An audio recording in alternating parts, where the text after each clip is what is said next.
My advice for you is be prepared to get whatever you want. And Brady, my advice for you is be prepared to never say the word no again. Brady, if Charla's ever angry, just buy her ice cream. It'll fix everything. She loves ice cream. Hi Brady, hi Charla. Congratulations on your wedding. Brady, I have some advice for you. So if you ever break my sister's heart, something bad will happen. Hey guys, my advice to you is to go on dates. So, you know, even a year later, life kind of bogs you down. Just make sure you go on dates like once a week. Some point during the day where you hear Brady all by himself, and you overhear him saying, ooh la la. He's actually just talking about pizza. He loves his pizza. As a kid, he used to call pizza la la.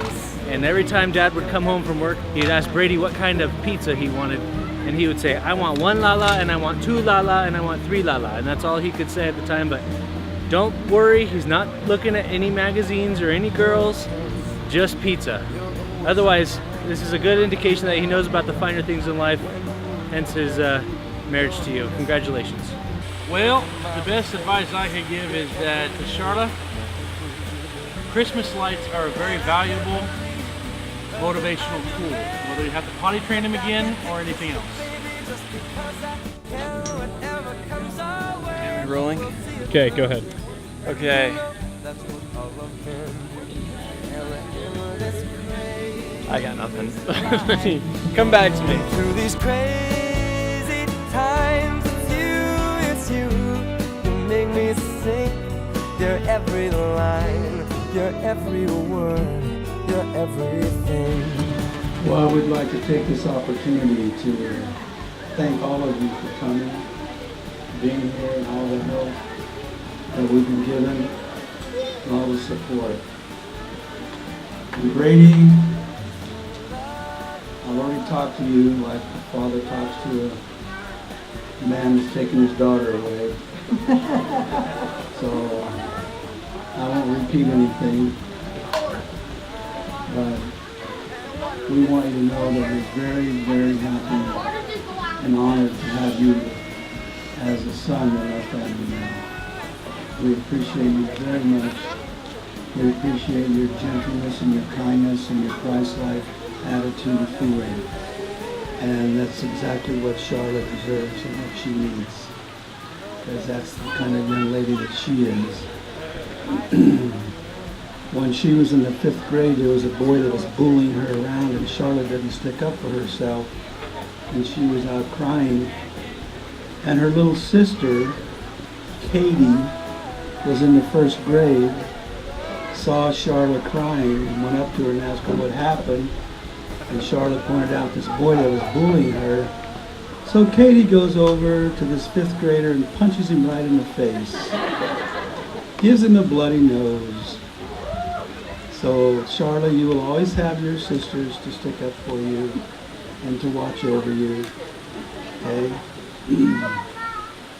I remember going to the old hog ranch, and us kids would be going through the old sacks of groceries and bread so we could find stuff that we could eat. And I remember growing up with a lot of anger, a lot of hatred inside. I was, when I was 5 years old, we lived up in a cleaned out chicken house with my great grandma up on the reservation.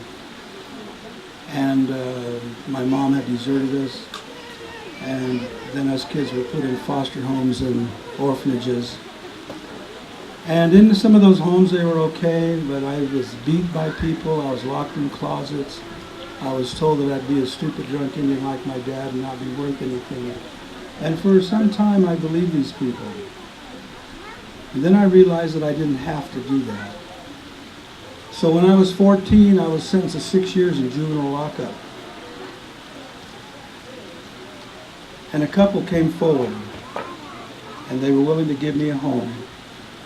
And their names was Florence and Bill Hampton. And they became my mom and dad.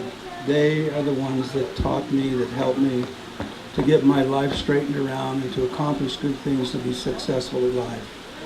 When I was 16, I joined the LDS Church and been active in the church all my life. Served on a work mission to Canada, My lovely bride and I were married here in the St. George Temple for time and all eternity. And we were thinking about having a big family, like 5, 6 kids maybe. And so we started having kids, and I asked my wife, I said, is our family here yet? When we had like 5 kids. She goes, no, there's still some more. So we had 6 kids and 7 kids, and I said, is our family here? She says, no, there's still some more. So we had 8, 9. Are our kids here yet? No, there's still some more out there. Okay, well, add more shoes to the suit, you know. So anyway, we had 10, 11, 12 kids, and then we were in a bedroom and we were discussing, you know, if all of our family was here and stuff. And our daughter Keelani, she was like 18 months old. She heard us in there talking and says, probably 2, yeah, okay, well. She came into the bedroom, put her hands on her hips and says, I'm the baby. All right. Well, we did adopt 3 children after that, but they were all older than Keelani, so she's still the baby. So that was a good thing. But I tell you this story because I want you to know the strength and courage that Charla has in her family and her strength and who she is. And she has worked with young people quite a bit in her lifetime. She's already working at a youth program right now and helping and working with young ladies, and so the karma goes on. It continues to grow. So we appreciate Charla and her love and her kindness, and that's my little granddaughter, one of them. So that's what life is all about. So I've taken enough time. Thank you very much. I appreciate it, and we love you.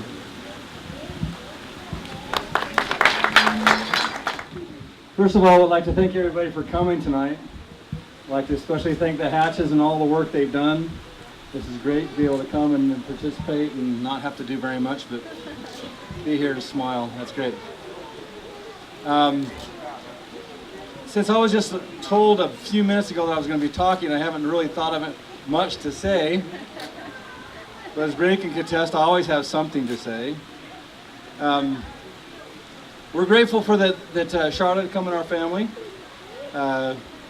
She almost evens up the boy-girl ratio now.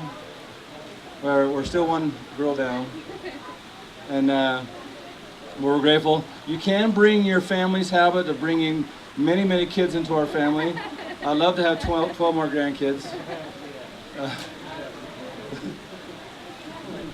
But I think the most important thing today is that to really appreciate that since today is what we call a spiritual payday. And this is a day where we as parents get paid in spiritual blessings from what our kids do. We as parents try to do everything we can to raise them in the right path. And obviously, Charla has been brought up that way, Brady's been brought up that way, and they were able to get sealed in the temple. And now that your family and our family is sealed together, we will have many, many reunions and parties together, I'm sure. I want to thank you for inviting us, or for your family. Thank you for having us here, and hope you guys have a good night.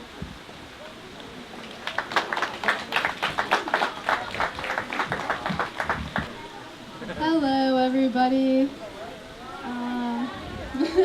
Hi. My name is April. I am Charla's, one of Charla's older sisters, and also her matron of honor. Well, I wanted to start off talking about Charla's beauty. And if ever you hear anyone talking about the beautiful sister, we all know it's Charla. So my husband and I were talking, trying to just talk about, things like that I'll say for this speech. And we were talking about just why she's so beautiful. Obviously, like, physically, she's just gorgeous. She's a little button nose and voluptuous, smoochable lips. She's just beautiful, but we were kind of talking and realized that another part of it is just her spirit. And my husband just put it perfectly. He's got a way with words, and I'm probably gonna mess it up. Charla has made choices in her life. Wait, I can't remember it. Do you? Hello. Oh, I got it. Okay. The choices Charla has made in her life reflect in her countenance. So I mean, it's just simple words, but if you really think about it, the choices she has made in her life reflect her in her countenance. And even though I'm an older sister, she has been such a wonderful example to me and to my family. And my dad, you know, told that story about Katie punching punching Charla's bully. And that describes Katie well, and Charla perfectly. We all feel like protectors over Charla. If she's sad or upset, we're all very concerned.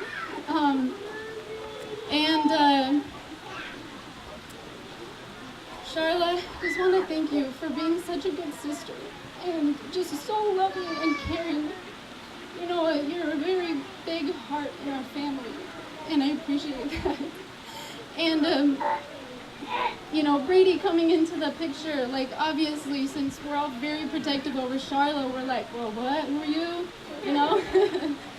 Luckily, Brady is I don't know how to explain it. He's like a mirror of Charla. You know, you look at Charla's face when she's looking at Brady, and it's the exact same look Brady, you know, has when he's looking at Charla. And I was telling Bryce, you know when Brady comes into the room because Charla just like lights up. You know, I'm so happy for you too, Brady. The more the merrier in our family, and we're so happy that you are Charla's soulmate. Love you guys.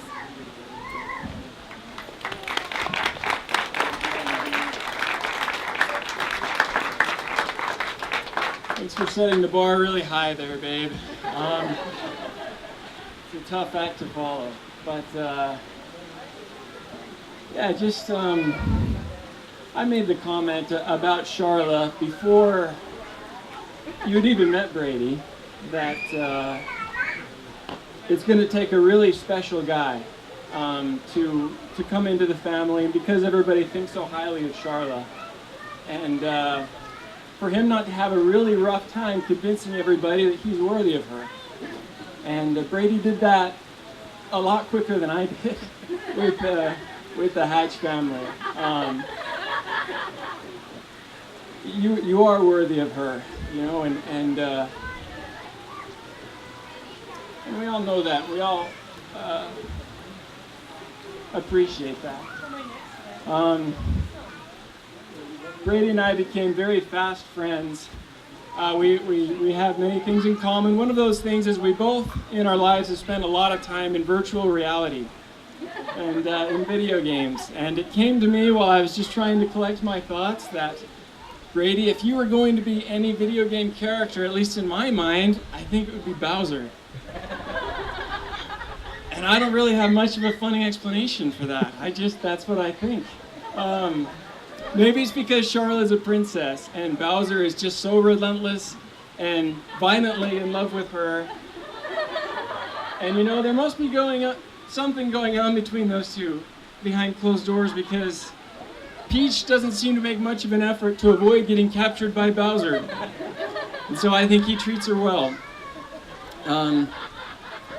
Brady, you're the man. There are so many manly men in this family that, you know, it didn't seem like there was anything missing until you came along, but there was.